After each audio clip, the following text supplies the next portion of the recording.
Chapter 1. Life is full of many unexpected twists and turns that everyone must learn to navigate.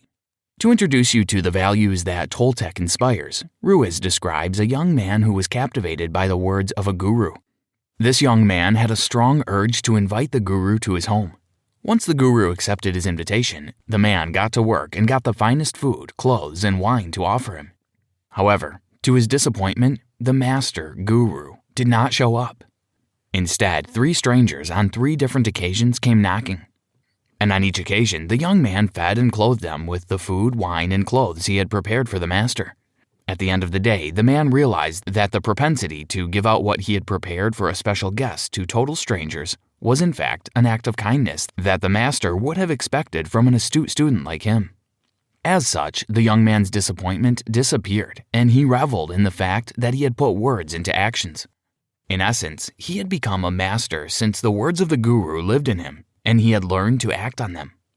Like this man in this parable, you too are a master. You have created different versions of yourself that define how you see and react to other people. Depending on the classification the people around us fall into, we project a specific personality or image that we have created to deal and communicate with such people. People only see the version of you that you want them to see. Keep reading to understand how you can become a better version of yourself, regardless of what is going on around you. As you move from one chapter to the next, you'll realize the effects that emotional hurt can have and how you can master your emotions. Chapter 2. Your mastery of anything depends on the choices you make. You determine your mastery, and in most cases, we master anger, envy, jealousy, and other negative behaviors, and they slowly become who we are. The same way you have mastered all these negatives, you have to master love. Still, many find it hard to accomplish this feat because of the hurt that they feel or the belief that it is impossible. The difficulty in the mastery of positive traits stems from the fact that we have taught ourselves to conform to the norm of our society. When you were a child, you were always laughing, you made friends easily, and you hardly bothered about the past or the future. But as you grew older, your parents and family, in the name of education, started to mold your mind to align to a particular standard. The punishment and reward system bends our will. It tells us how to dream and how to behave. And in the end, we grow to become a shell of the carefree and joyous child that we once were. Alas, what we are left with is fear. Fear of being ignored or rejected. And this manifests in different ways. It leads us to master those negative attributes, and we shield ourselves from the truth by believing in a lie. Fear is the enemy of growth. We believe in these lies to the extent that they become our truth. More so, we create excuses to back up these lies, and down the line, we slowly forget about our true nature. Chapter 3. The loss of innocence drives you to punish yourself for not being perfect. Perfection is not a term a child will naturally give meaning to. As a child, you were hardly aware of how the world perceived you or your place in your society. All that mattered was expending your energy on doing what you wanted to do, the things that were fun. However, your relationship with your parents, siblings, and other adults taught you something, that there are things the world expects from you. And so the idea of perfection slowly poisoned you as you started to align your thoughts and actions to beliefs that were imposed on you. As a person grows older, they lose their innocence and find it hard to do away with societal beliefs.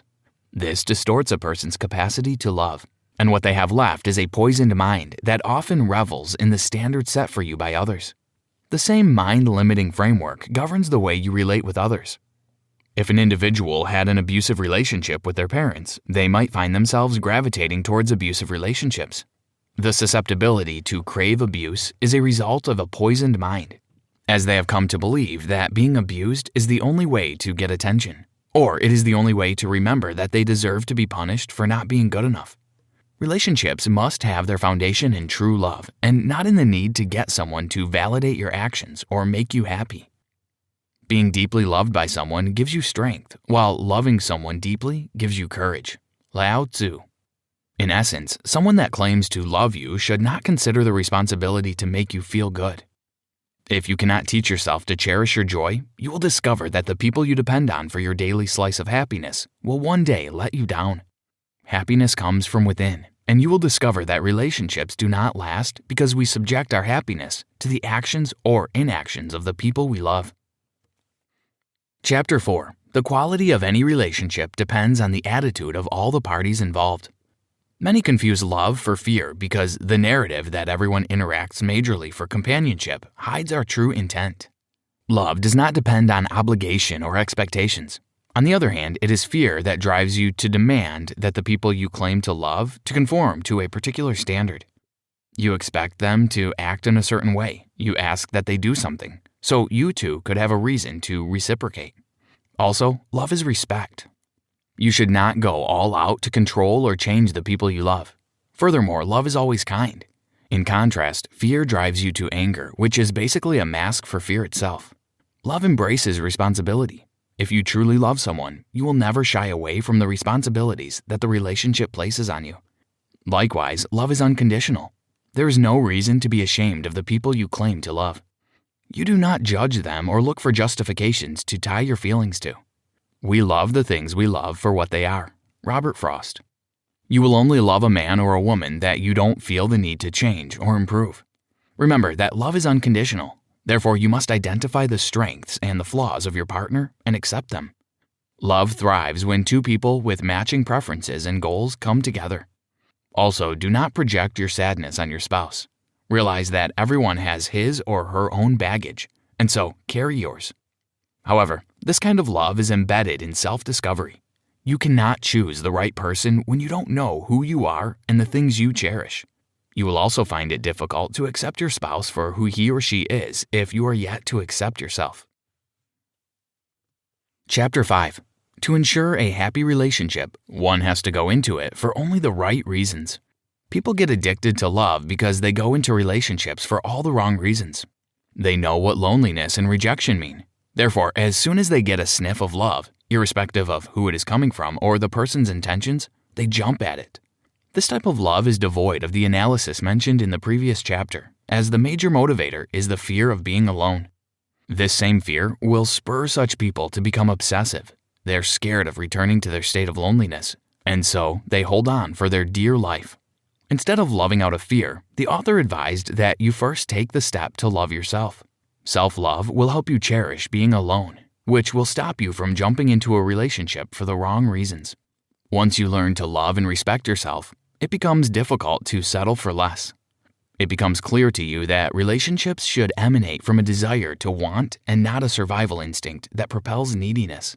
However, in most cases, we tend to gravitate towards the latter. It is not like we are oblivious of our mistakes, but we hide from the truth. Though we have the capacity to redesign our beliefs, we often remain in the same state because the things that have held us captive have their roots in our mind. We see the consequences of our decisions, and we decide to wallow in our suffering, just because we think that we cannot do better, or because we don't want others to see our flaws. Regardless of how much suffering you've learned to withstand, you can heal, you can master your flaws and fears, and you can change your story. To become responsible for your happiness, you need to master your fears and subject your reactions and decisions to scrutiny. Mastery of transformation. This entails putting away the lies you have used to mask your pain, find the source, and take action to correct them. You have to become responsible for your happiness. You ought to change yourself before you attempt to change the world. Chapter 6. Healing is rooted in self-love and truth. It is impossible to heal without accepting who you are. Your definition of a perfect body has always been influenced by external factors. As a result, you often see yourself through the eyes of others. You ask them for validation, and their judgment determines how you rate your body. Whereas the only person you should seek validation from is you. You have to learn to love your body and accept it in its entirety. The relationship you have with yourself influences your confidence and how you relate with your spouse. If you believe that your body is not good enough, then you will likely fall into the temptation of thinking that you are not good enough for your partner. If you have the ability to love yourself first. Charles Bukowski. When you start loving yourself more, it starts getting easier to see the truth. Also, it becomes easy to block those lies that people keep telling you. They tell you that you are not capable, that you are a failure, that you will never achieve socially imposed goals. All these are lies, and the second step of healing is, as the author puts it, seeing through them. Likewise, you should uncover the truth to those lies you have always used to limit your growth. The next stage of healing is forgiveness. Now, your truth has changed the way you see things. You've come to know why you are hurting, and the person or people to blame. Whoever these people are, even if you are the source of your hurt, you owe it to yourself to forgive so you could become whole. Forgive yourself, forgive those who have wronged you, and also seek forgiveness from those you have wronged. Only then will you transcend the illusion that you had to believe about yourself and the world around you. You become wise not by acquiring knowledge, but by seeking the truth and living by it.